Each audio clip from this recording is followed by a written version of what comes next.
وبشر الذين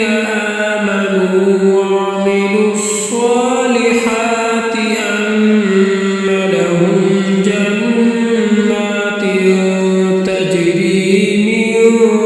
تحتها الأنهار كلما رزقوا منها من ثمرة رزقا قالوا هذا الذي رزقنا من قبل وأتوا به متشابها ولهم فيها أزواج مطهرة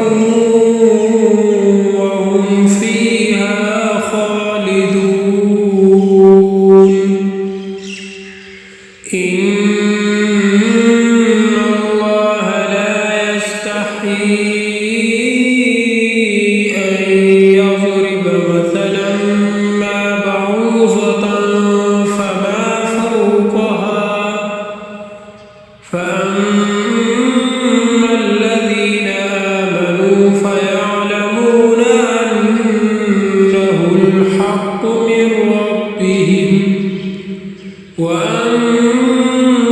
الذين كفروا فيقولون ماذا أراد الله بهذا مثلا